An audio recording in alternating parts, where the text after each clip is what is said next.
So, welcome to the second session in an invitation to fulfill your potential in life, which, I make an invitation with a sense of treading in where angels fear to tread, because of course, who am I to make that invitation?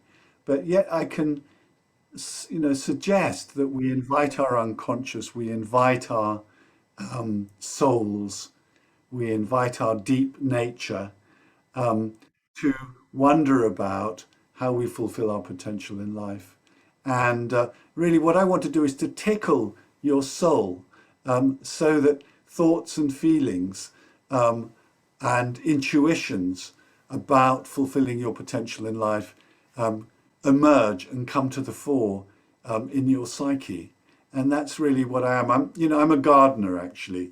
So you can't grow the plant. The plant grows itself, but you can provide sunshine, you can provide water, you can provide nutrients, you can provide the right sort of soil, you can protect the plants. And this is such an important and deep topic. In the first session, which was the introductory session, we paid attention to these two dimensions to fulfilling your potential in life. The first dimension is life as a journey, the life of becoming, the life of fulfilling your potential. And the way that I think about it is that let's have a vision of who we want to be in our healthy old age, having fulfilled our potential, ready to leave. We've done everything we can, we're ready to leave. What does that look like, sound like, and feel like? And then there's a journey between here and there, the journey of fulfilling our potential in life. And we mentioned that the other dimension is, of course, not about a journey at all, because a journey is about getting to a destination. But what if every moment was the destination? As soon as you get off the train, you're at a destination. So the other dimension of life is being. So really loving the present moment, really luxuriating in the present moment, really using the senses to enter into this. It's really a portal. We're so addicted to the sense of past and future that we forget that the past only really exists in your nervous system as memories. Now, of course, there are museums, there are history books, there are some shared memories, but it doesn't truly exist, the past. And the future doesn't truly exist either. The true future is a fantasy. We may all be dead by tomorrow morning. You never know. I don't want to be morbid, but I know someone who was at the peak of their life, sitting at their desk in the office. They had a stroke and they were dead within 5 minutes. So let's hope we all have long and precious lives. But the idea, the fantasy of the past and the future is exactly that. It's a fantasy. But nevertheless, the idea of fulfilling your potential in life, the journey of life, is really an important one. And somehow there's a balance between really recognizing that being is it's the ultimate state. That being is where you meet Source, it's where you meet God, it's where you meet Tao, it's Buddha nature. But out of being comes creativity, and creativity has a path, the journey of creativity, the journey of fulfillment in life. And one of the key components of the journey of fulfillment in life is to know what your purpose is. And I and the positive psychology researchers call that calling, what's calling you, and I call it life calling for various reasons. And that's the key topic of today. But in terms of fulfilling your potential in life, there's your life calling. It's knowing about the difference that you make in the world, knowing what your gift is to the world and expressing that gift clearly out into the world. There's knowing what your strengths are, knowing what you're great at. That combination of your life calling and your strengths makes you unique. You're the only one in the world with that particular combination. And then if you add to that your psychological resources, all of the good moments that have happened in your life, all the moments you've been in flow, all the moments of learning, all the people who looked at you once and said, I see you, I believe in you, I care about you. All of those moments, whether it's somebody that you were in a long-term relationship with, a friend or a grandmother or a grandfather, or a partner, or whether it was somebody who saw you for a moment and said, I see you. All of those people, if you like, have blessed you, and they consist of your psychological resources. We also have spiritual resources as well.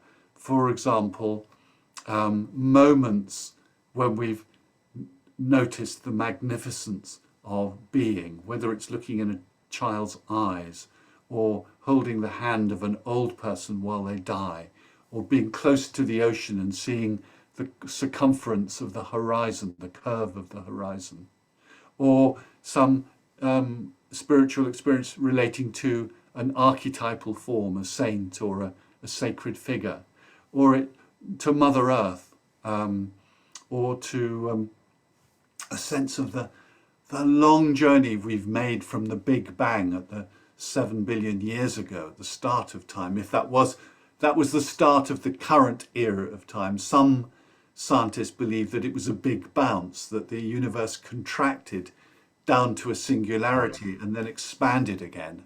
And so what happened before that? Well, it big bounces all the way back. Before that, there was an expanding universe that contracted and bounced. So you can get quite mystical just thinking about it from a science point of view. And the point of spirituality is to have a sense of our lives that is bigger than our little ego selves. If existence is like an ocean and waves that rise out of that ocean and that stay for a while, froth a little, and then fall back into the ocean, then if we identify only with the wave that we are, the little wave that we are, then we can have anxiety about the troubles of our life. But if we also, and perhaps more importantly, identify with the ocean itself, then we don't get too hung up about the details of our life. And also when it comes to be our time to go back into the ocean, we will, we won't mind so much because we're returning to the mother, the mother of the wave, the ocean itself. But the topic of today is focusing on giving your gift to the world, which is the combination of your life calling, your strength, your psychological resources, your personal history, your expertise. You can also include your cultural history, all sorts of other things, make you unique and gives you a unique gift to the world. And so life calling is what you're most passionate about. It's your unique gift to the world. It's what you most want for yourself and in your private life, as well as as a gift to other people in the world. So it's one of the really critical key parts of life calling. It isn't just, I've got something to give to the world. It's what I most want for myself, that I've spent years exploring, and I really know about it deeply because it's all, and want to give it to the world. It's because you've really wanted it for yourself that you've become so passionate about it. And the research on life calling shows that there are 3 ways that people do a job. So life calling applies to your relationship with yourself, your relationship of love with others, with friendship, with community, and also your relationship with work. And when we think about your relationship with work, there are 3 ways that people do jobs. There's job orientation, when people work for the money. And the main thing they get from their work is the money to do what they want to do outside of work. The second orientation is career orientation. People do it for ambition. They want to get to the top of their profession, to be the chief executive or the engineering director or the senior lawyer or the headmaster or the famous coach or trainer or whatever. The third orientation is life calling orientation, and people are doing that for love, for passion. And people who are working in the area of their life calling will say, don't tell my boss, but I would do this for free. And the research shows that people who have the life calling orientation are much more successful and more resilient than the people who just have career orientation. So when they were doing research on doctors, the people who failed in their medical exams for career orientation would just go off and do another profession. But the person who had a life calling would either take the exams again or find another allied profession in the medical field. The research into life calling shows that if you are using your life calling at work, you're likely to enjoy it more and find it more meaningful, to work harder and be more committed, and not surprisingly, you're likely to be more successful. You're going to have a longer life, and the researcher says, regardless of when and at what age you find your purpose. So they did research with people in old people's homes. And you're likely to have a better health. And if anybody really wants it, I can send you something, you know, the research references through if that's important to you. So life calling, it's a process or a direction. It's not a goal. It's not to make something happen, to achieve a result. A life calling is something that you'll still be seeking to fulfill more fully on the day that you die. I always imagine that, I sort of imagine my worst case scenario of dying in, sort of an old people's home with a refugee from some poor country having to wipe my arse. And for me, the question is, will I look them in the eye and say, tell me about your life? That's what will be, so I want to be interested. I'm sure I will be interested and curious about my life calling, which is helping people blossom, starting with myself, right the way through to the end of my life. It applies equally to yourself and other people. So if someone says, this is my life calling, I want to give this to others, but I don't really need it myself. You used to get psychotherapists who'd say, oh, I don't need this, but of course I want to give it to other people. That's not healthy. And sometimes you get people who it's all about me, but they haven't yet got to the point of offering it to other people. It's not a job description. We'll come back to that. It's more abstract than a job description. So my life calling, which is helping people blossom, I could be a coach, I could be a trainer, I could be a leader in a forward-thinking organization, I could be a school teacher. I would be better doing any of those roles than, for example, just as a product manager in a bank, for example. So that's what we're going to do in this session. We're going to explore our life callings in this session. In a moment, I'm going to do a demo with someone. We can't do the full life calling exercises because we haven't got the time to do it in 2 hours. We can't complete this in 2 hours, but we can do a starting exercise, a taster exercise. So I'm going to do a demo, then we'll go into groups and do an exercise with each other to explore our life calling a little bit, and then we'll come back and have feedback. But before we do the demo, are there any questions before we do that? By the way, folks, I like it if you have your cameras on when we're doing most of the time, because then we feel like we're participating with each other. And particularly when we do the exercises, it's really not okay to join an exercise with your camera off unless there's a really good reason for it and you've negotiated it with me or with the other participants, because we want it to feel like a face-to-face environment. And so, in fact, if you don't want to turn your camera on, best not to join an exercise or let me know about that. We're trying to create this sort of well-held, intimate, connected environment with each other. So any questions? Marina's got a question. Yeah, are we doing a meditation today, Julian? We're not. Okay, that's fine. Any other questions about life calling before we go into the demo on the subject of life calling?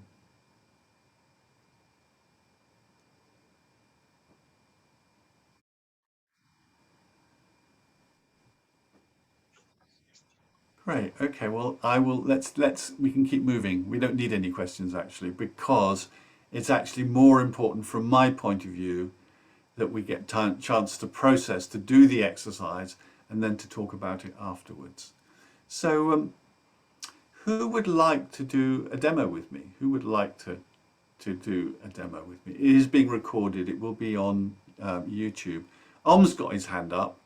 So great. Let's do it. Oh, Om got there first, I think, Elizabeth. So, are you unmuted? Yeah, yes, I think so. So you want to explore your life calling? Yeah, desperately. Desperately? Yes. That sounds fantastic. Yeah.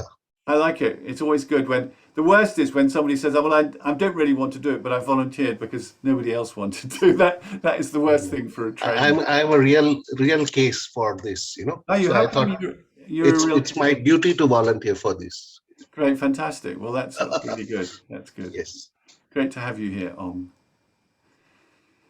So take a deep breath Yeah. and yeah. So for those of you who got the email and have got the handout, I'd like you to have the handout available. I asked people to have a handout. You don't. You're the only person who doesn't need the handout, actually, Om. I'm just getting it up for myself.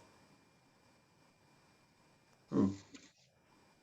And I will put the link into the chat. So for those of you who didn't manage to get the link from the email or who have joined recently, and so I'm going to put that into the chat so that you can open the handout. The ideal is if you can look at and myself while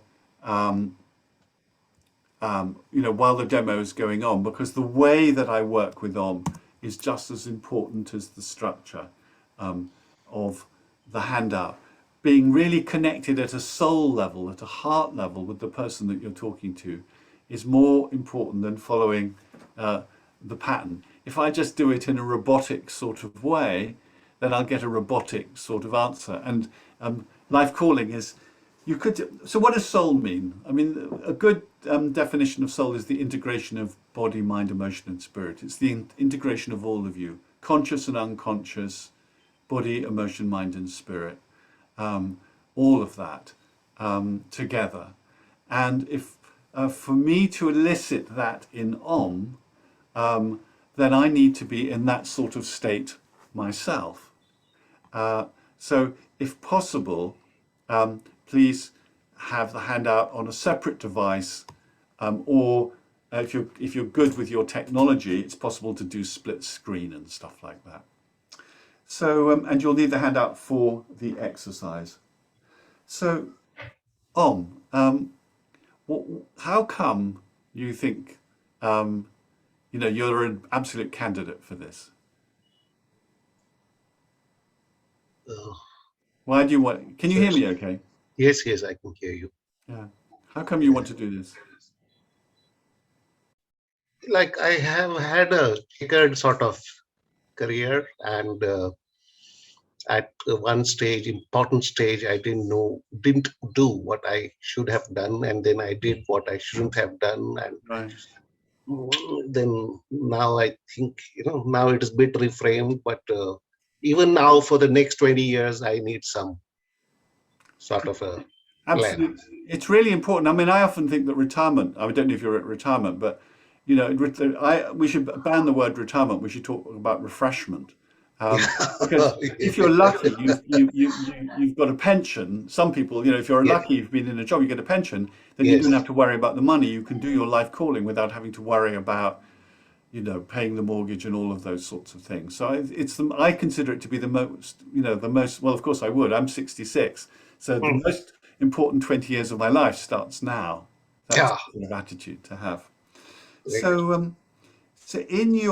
I'm going to follow the handout quite closely so that people can follow the process. But would you say that your passion has been expressed in your professional life? No. Partly for some years, yes, for first 5-7 years, Yeah. and then for next 20 years, in order to get a pension, So I for the did. first 5 or 7 years, what was your passion? I was in the medical profession. It was not a passion, but it was a relatively okay thing. Okay, so let's say no. So the first question was, is your passion expressed in your professional life? And I will take we'll we'll take the answer no. So what are you really passionate about, Om? Tell me, what are you really passionate about? I have two interests. Yes. One is literature, Yeah. and the other is poetry is part of literature. The other is psychology. Okay. Yeah. Let's take one of those two as a Mhm. starting point. Which one shall we take? Which would you say you're more passionate about, literature or psychology? These two are similarly placed, Similarly and placed. then now I have some other interests also. Okay, so Yeah. pick one, literature or psychology. We'll get to the Literature, same answer. literature Okay. came first. Okay. We'll Yes, get to the same answer, whichever one you pick. literature. Yeah. So I just wanted, so everybody, in terms of the handout, I wanted a starting point. So what we're saying is that what he's most passionate about is literature. So tell me about that. How come you're passionate about literature? What is passionate for you in literature? How come you are passionate about literature? That is, it's an exploration of the mind, but using language, and uh, it's an exploration of life. It's an exploration of the mind. It's an exploration of humanity, and it's an Great. yes. So and Great. So let me ask you a yeah, question, it's Tom. normal to like literature. Yes. Okay. So it's an exploration of the mind. It's an exploration of life. It's an exploration of humanity. What's important about exploring humanity? What's important about exploring life? All the absolute venality and the devilishness and the perfidy on one side, and the nobility and the good things and the compassion and love on the other side, that different people can have at different times, and the same person can have some sort of a mixture of this. So on the one hand, on one side, the perfidity and the devilishness of life, and on the other side, the goodness and the compassion of life. So what's Yeah, important about exploring that?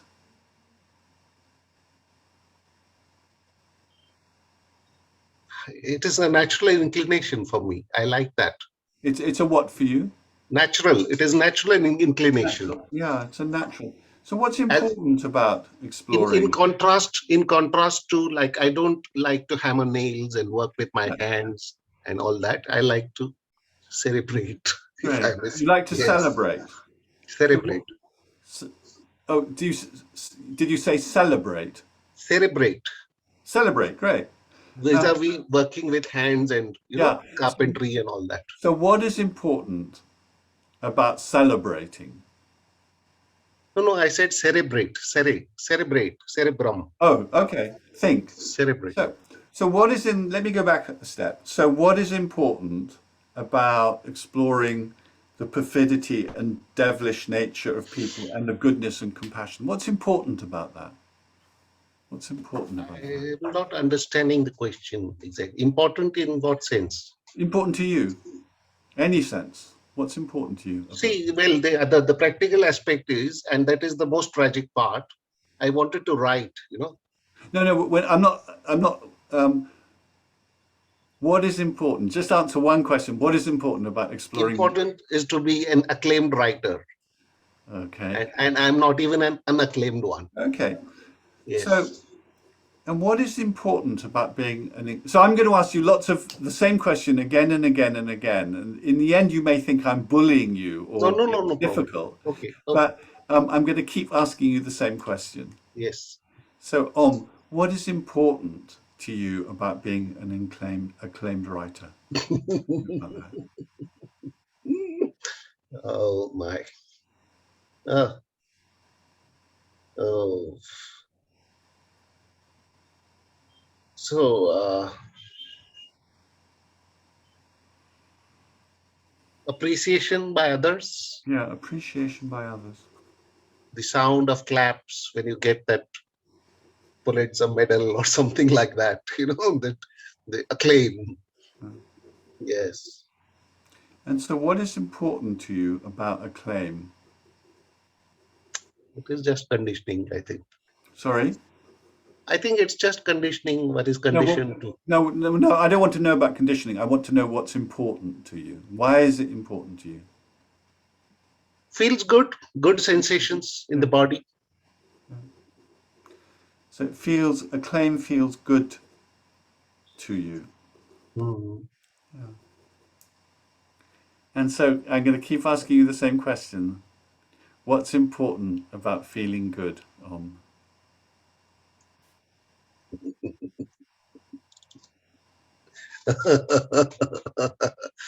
Oh my. Yeah. What is important about feeling good? It is important in itself. Okay. So I'm going to make a slight modification to the handout because Mhm. I'm going to start with the other track. Remember, he came up with two answers at the beginning. The first was literature, and the other was psychology. So you said, well, what are you passionate about? And you said literature, and you said psychology. So Yes. what is important? So tell me about psychology. Why are you passionate about psychology? Oh my God. It's a sense of wonderment of the types of, you Wonderment, know, yes, sense of wonderment. sense of Uh, wonderment. Great. yes. Yeah. Well, that's beautiful. Um, I'm touched by that. Yeah, Yes. touches my heart. And so, just to be pedantic again, what is the importance of having a sense of wonderment? What does it do for you? It feels so alive, and It now feels I am so. getting, yes, it feels so alive. It And feels so alive. Yeah, yes, great.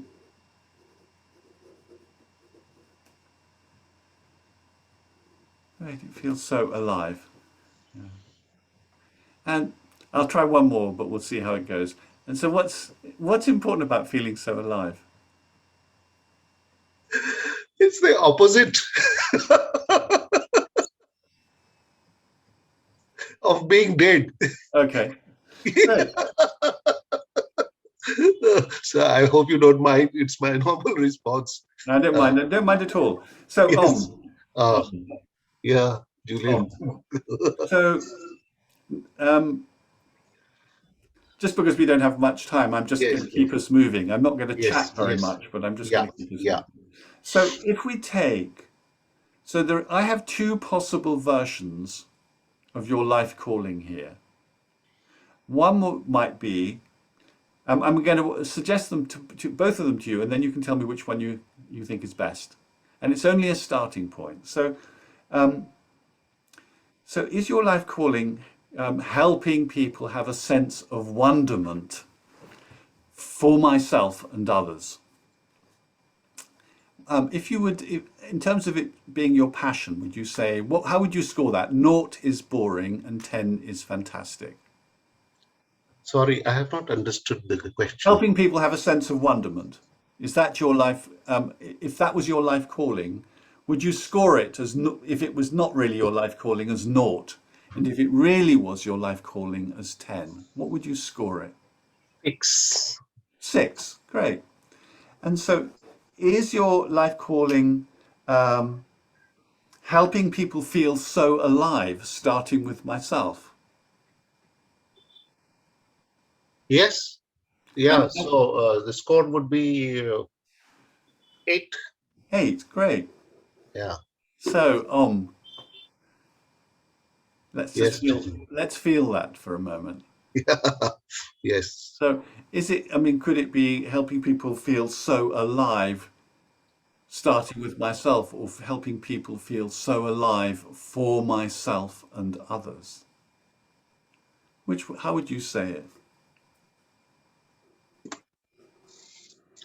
Have I to give a score on this, or you are No, just splitting? which sounds better to you? Helping myself feel so alive, helping people feel alive, and for myself and others, or helping people feel alive starting with myself? Which sounds better?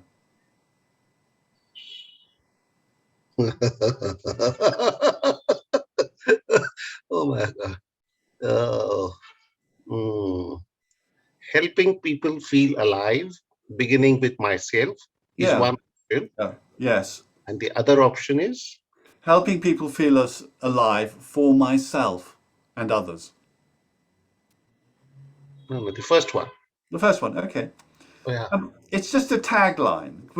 The core of the life calling of that we've got to so far in this demonstration is helping people feel alive. But the tagline, Mm. starting with myself or for myself and others, is just to remind us that this is something. Let me just check: is this what I really want for myself, and is this a gift that I can give to others? So, just spending a little bit of time. Could you imagine spending the rest of your life helping people feel alive, beginning with myself? Yes. You could. Yeah, that's great.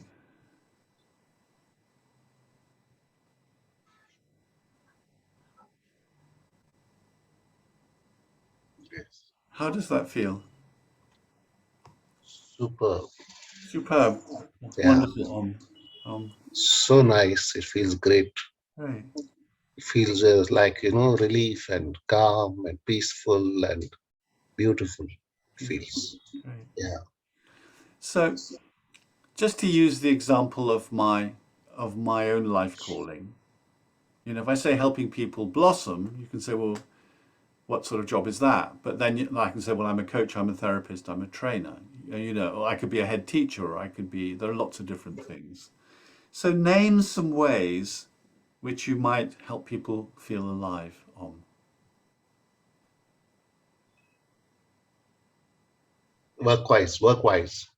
Well, it could be any way you like, because it applies in your personal life, helping Yes. yourself feel alive.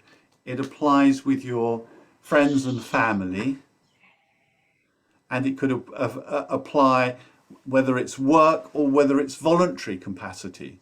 So, if I volunteer in a hospital, I used to volunteer in a hospital. So just name a way in which you could express that out into the world. Yeah. I'm intending to do psychotherapy and, Great, counseling, all those things. great. Yes. Okay. Yeah. So that's so beautiful, helping people feel alive. And what a great psychotherapist and counselor you'll be, with that motivation. It's sort of like you're not there. I'm not trying to fix people. I'm trying to help them feel alive. That's a lot Yeah. more interesting, isn't Yes, it? absolutely. Yeah. Yeah. And actually, if you have the attitude, if you have a client who comes to you, if your attitude is, I'm here to fix you, you'll get a much worse result than if you say, I'm here to help you feel alive. Yes. So it's really, really a beautiful thing. And I really wish you the best with it. And I'm just imagining you over the next 20 years helping people feel alive. And also, I'm imagining you being very alive yourself, really working on your own aliveness, and Wonderful. and also helping other people feel alive. And I know the people I most admire. How old are you, Om?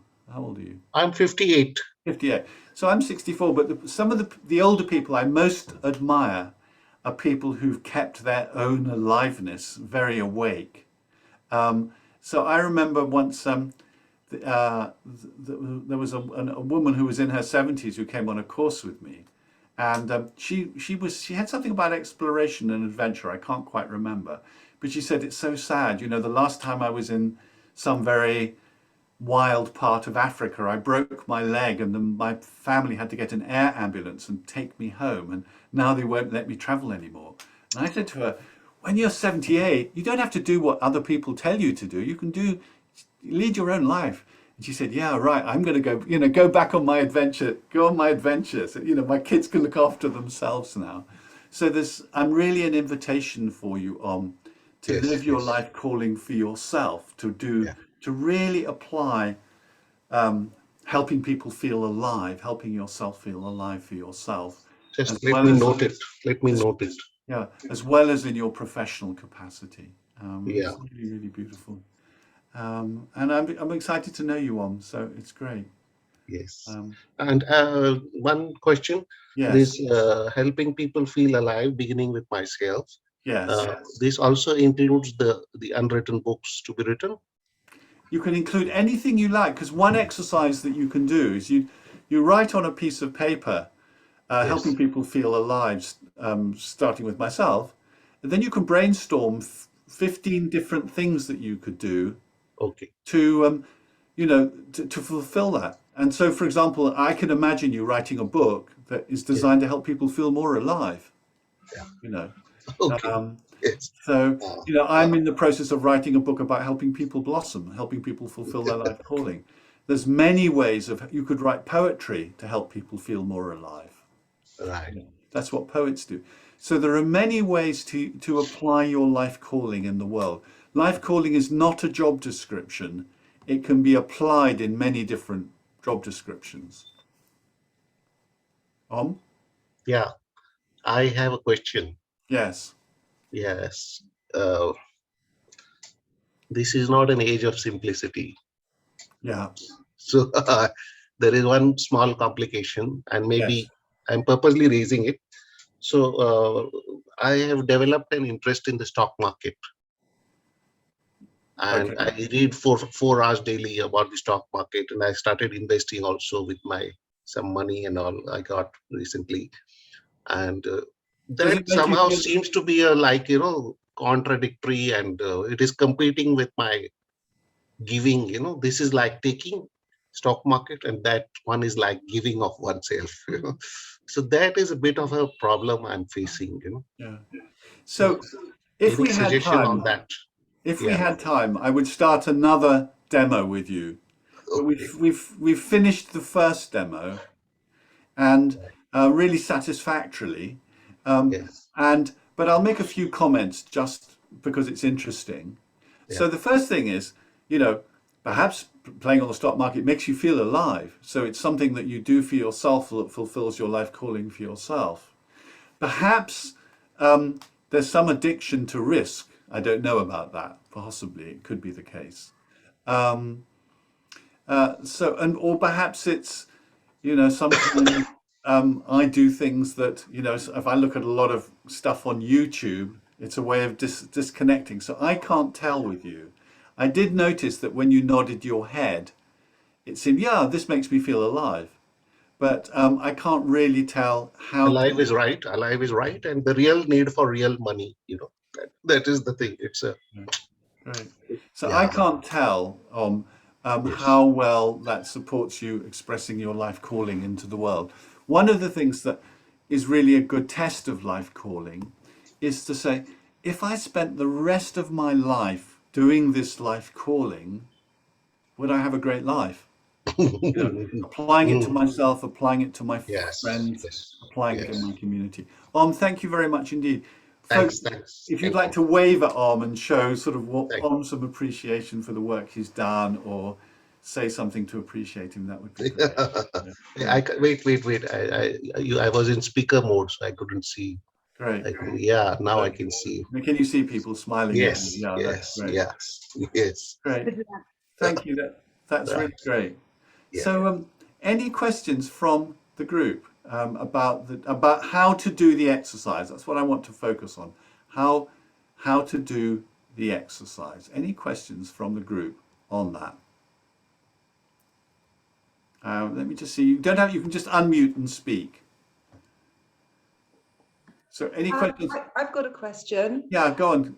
And it was just around the switch from literature to psychology. Yes. You got in there very quickly once you went into psychology. Can you talk around that at all? No. Well, I mean, most people will come up with a single answer to the question, "What are you passionate about?" Yeah. Okay. So that's And what it was. Yeah. and it doesn't actually matter what they come up with. Mm. Which we sort of demonstrated in a way. Sometimes when someone comes up with two different things, like Om did, you follow the first one. We didn't quite get there, but once we had followed, the one with literature, once we got to, because it got into this personal thing, but once we started exploring it through psychology, Yeah. we found the common ground, because also the literature thing will help him feel alive. Mm. No.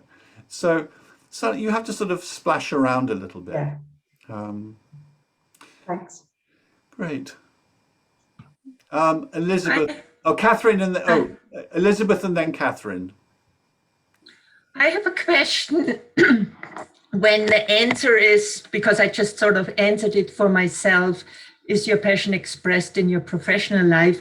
And it's like yes and no, so it always comes up as professional.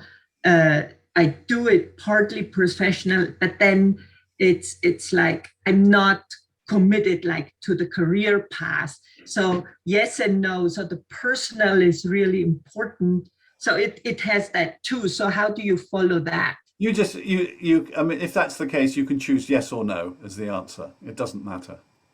Okay. It doesn't Yeah. matter which way you go. What you want to be focusing on after that question is what you're passionate about. If it's helpful to say, actually, what I'm passionate about, my job isn't great, but this is the bit of my job that I'm passionate about.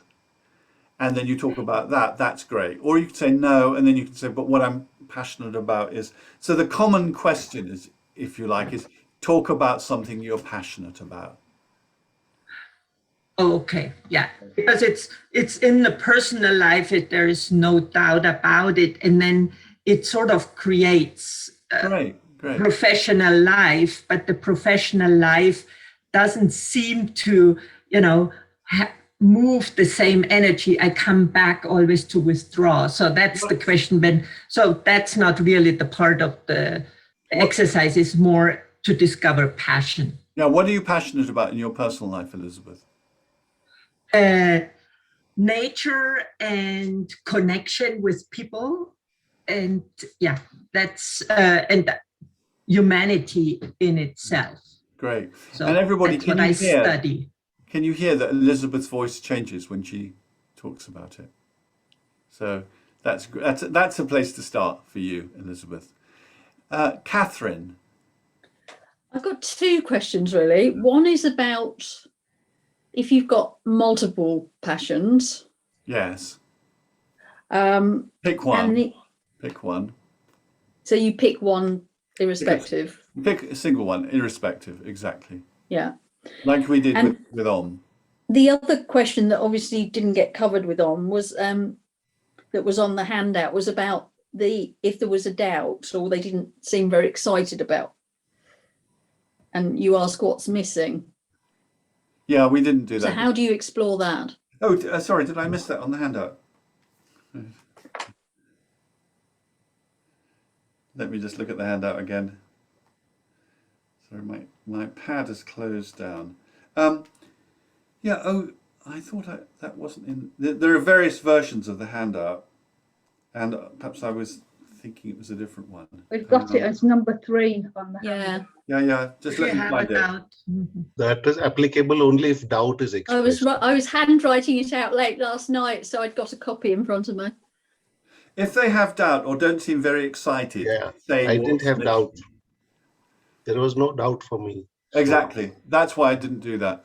So, so you just say what's missing, and then they will tell you what's missing, and then you say, well, so what you want is that so, and you include it. You include what's missing in the next statement of the life calling. You repeat their life. It's more of an advanced exercise. In the full exercise that we do on Tools for Personal Transformation, Life Talent Level 1, we will do a lot of that what's missing question to refine it. But so if I say, my life calling is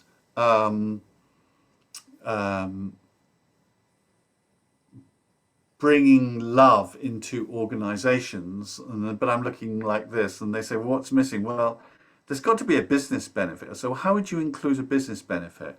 And I say, well, okay, so my life calling is showing how love creates a business benefit in organizational culture, something like that. So you would include the bit that's missing. But really, you may not get to that step because we've got such a short amount of time. But we And would also, then, you might not know what's missing. yes, you would. That might be the thing that's not clear to you. Most people would know.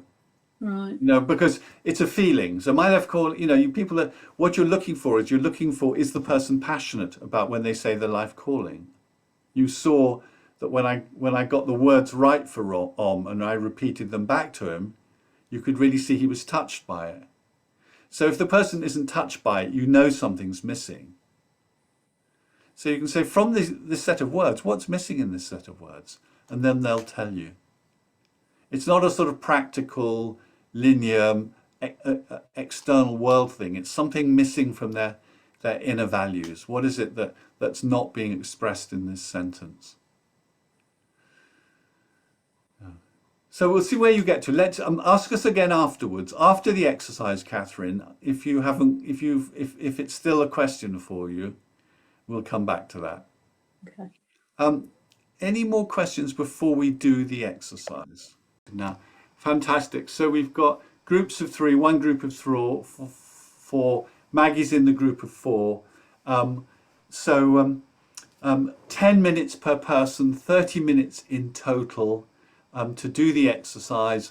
The handout is in the chat box. One person will facilitate another person. The third person is there to make sure that the facilitator or the coach keeps on track with the handout and also builds rapport. So the job of the coach is to feel connected, to be connected with the person they're facilitating, to draw them out, to listen, and to and to help them get clear, but not to give their opinions or not to do some other process or not to do something different.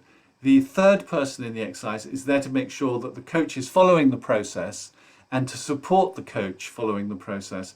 And so just occasionally, the coach gets on the nerves of the person who's being coached, and then the third person could help out with that. And just occasionally, the third person, the observer, takes over the coaching, so that the observer is there to support the coach. So I will do timing 3 rounds, 10 minutes per person. The rooms are starting now. Great to have you back. Thabang is here, but he hasn't got a camera on his phone, or the camera isn't working. But it's great to have him here as well. So welcome back, welcome back, welcome back, welcome back. How was that for you? How was that for you? Great. Angela puts a thumb up. Anybody want to speak and say how it was? Maria and then Liz. And I think, did Martin put your hand up? Did you put your hand up, Martin? Maria and then Liz and then Martin. Yeah, thank you, Julian, for this opportunity. And I'm just amazed and astonished and inspired by the fact how we can resonate in these deepest parts of our life with each other. And it was such a treacherous time for me with my small group, and I think my partners. Who was in your small group? Caroline and Charlotte were in my small group. Caroline and Charlotte, fantastic. Well, I mean, so that was, congratulations to you and congratulations to Caroline and Charlotte, because you obviously created a really nice, resonant vibe with each other, which is really great, really, really good. So that's a really key part of it. Before everybody came back, someone said, oh, you've got the life calling when they smile and it looks like they're blossoming. And it's both of those two are statements about generative states, about having really connected states. That's when you've got your life calling. Thank you, Maria. That's beautiful. Thank you. Yeah. Liz. Oh, you're muted. You need to unmute. Unmute myself. Yes, thank you, Julian. I was with Akim and Paul, Yes. and I think we all had a fabulous time. And just amazed that really in that very simple process, that just that gentle delving, I really felt that I got connected to, in a sense, my life purpose as a treasure that I have been given, Yeah. a unique treasure. Yeah. And What is it? well, I'm laughing because I think it is my curiosity and my, sort of that exploring and using that, and to be brave to use it.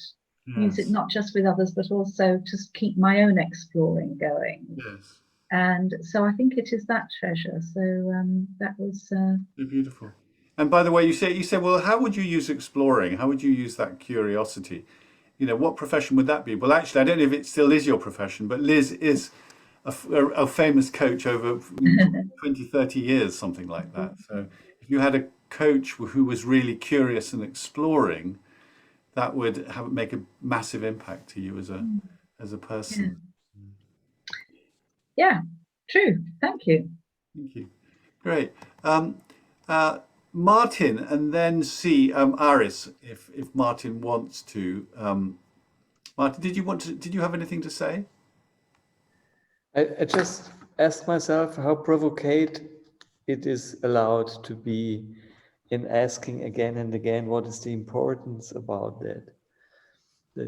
Because I found out with my wonderful partners in this chat room, there was a lot of energy and temperament the more I provocated, but I think it's also a little bit. Did they mind? Did they mind? Pardon? Did they not like it? Oh, it was wonderful to watch them. They were very alive. But I was not sure about this provocation. You're not so sure about it. A lot of it's to do with sometimes you have to say, look, I'm going to ask the same question again and again. It may be a little bit annoying. I think I said that to Om. So it can be a little like sometimes people want to talk a lot, particularly if you're doing a short demo or a short exercise and you have a limited time frame. You just have to say, we need to keep on track. And that can be, otherwise we can have a great conversation and we don't get anywhere. So sometimes it's great to have long exercises when you can just talk around and about. And other times it's really, 10 minutes each is not a lot of time. 13 minutes each is really short. And so therefore I was trying to keep it. But sometimes you have to apologize. Say, look, I know this is really annoying, but, let's do it. Thank you. Aris, what's your... Hi.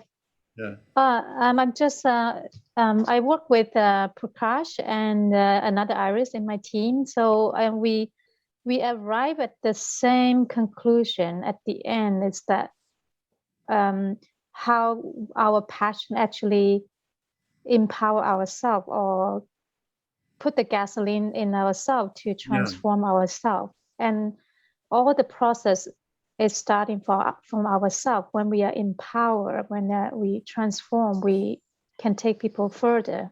Yes. So, yeah. Exactly. That's exactly right. That's why the starting with yourself is so important. That if you're really passionate about it, it will infect other people. Other people will get affected by it.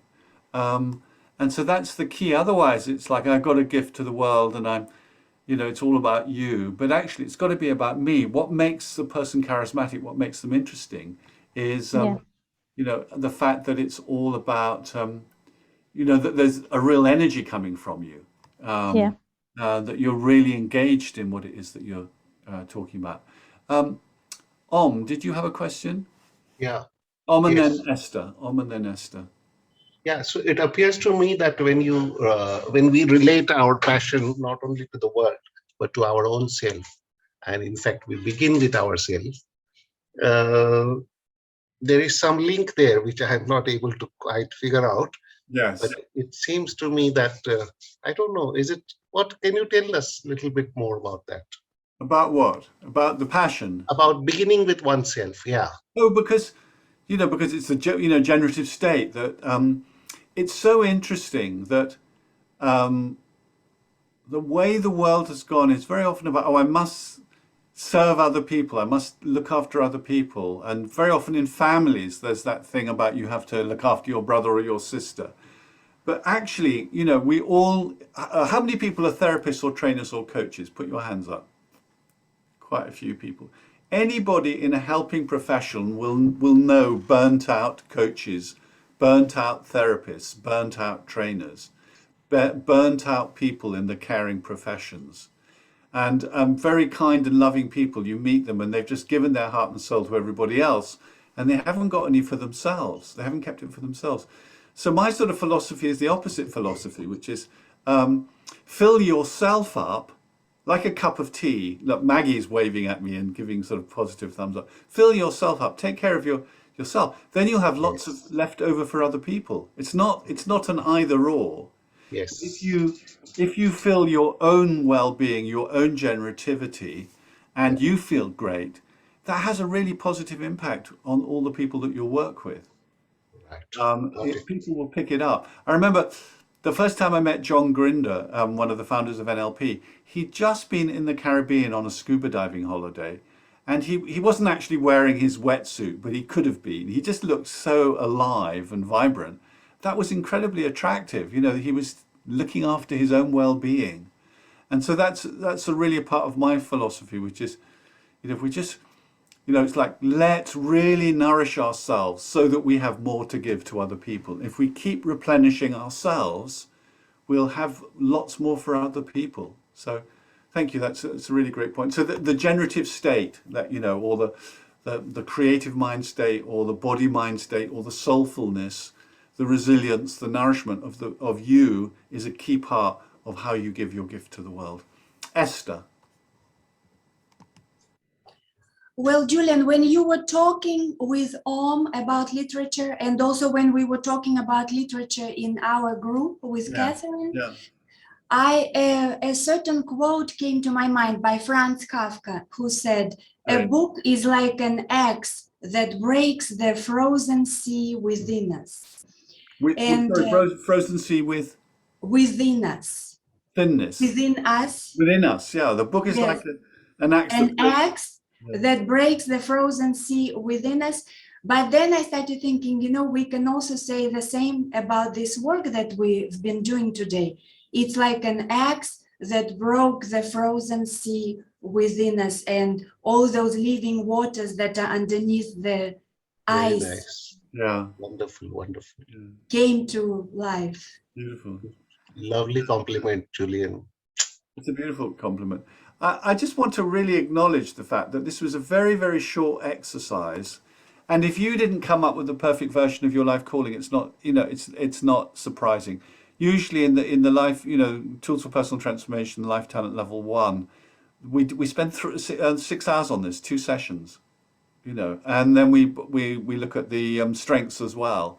So, it's really great, the nice feeling that we have here, that we've heard expressed. But if you're the person who's sitting there saying, oh, it didn't really work for me, that's because we've spent really quite a short amount of time on it. So if knowing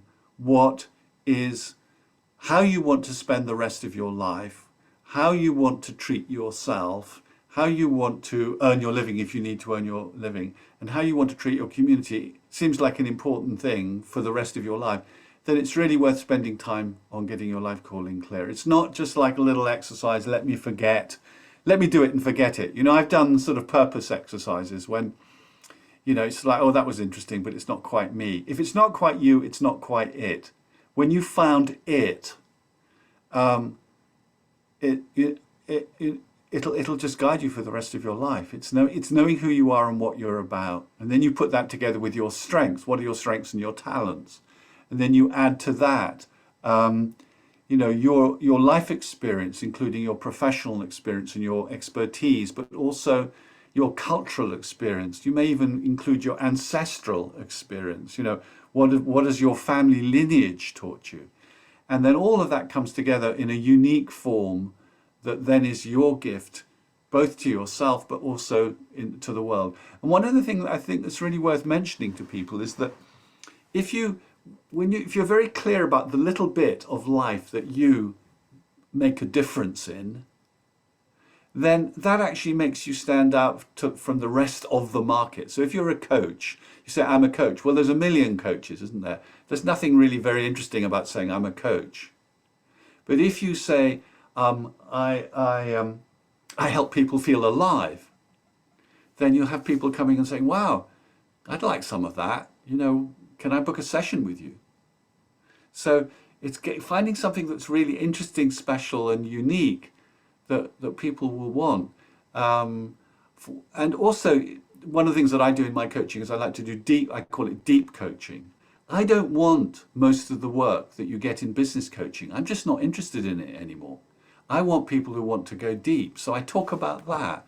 So the more you can sort of refine what really rings your bell and speak that to the world, the more people will appear who want what it is that you have. And the more you'll become an expert of it, the more you'll get a reputation around it, the more you'll create a brand around it, get a brand around it. So anyway, that's we're out of time now. Next week's session is about how I include my vulnerability and the difficulty and woundedness in my life, because we've got what's great about us, our life calling, our resources, our strength. We've also got our difficulty, our vulnerability, and our humanity. How do we bring together all of that together? We'll talk about that next week.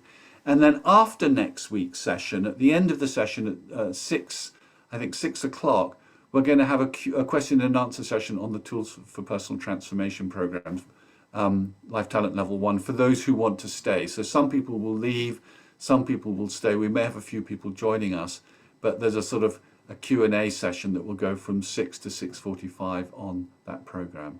But next week, one of the key things next week that's super exciting for me anyway, which is that your core wound, your biggest difficulty, is connected with your life calling. It's a part of what makes you passionate about your life calling. And that when that wound, when you've done enough healing with that wound, it becomes a part of the gift that you have to offer to the world. So I know that we're 3 minutes over, and I don't like to be over. So unmute yourselves and think about how you're feeling right now. And when you're ready, let's all say how we're feeling right now. We're not so many people, so we can just say how we're feeling. Heather's feeling heart. Wonderful.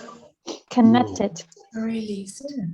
Reflective and alive. Reflective. Hopeful. Fun. Curious. Great. Yes, curious. Connected. Awesome. Open. Interesting. Encouraged. Lovely. Unfinished. Unfinished, yeah. Act. Yeah, unfinished. Beautiful. Thank you. Acts. Very much. Lovely. Wonderful. Thank you. Thank you. Thank you. Bye. I thank you, Julian. Hi, Julian. Thank you. Julian. Thanks, everyone. Thank you. Bye. Bye. Thank you. Thank you. Thank you. Thank you.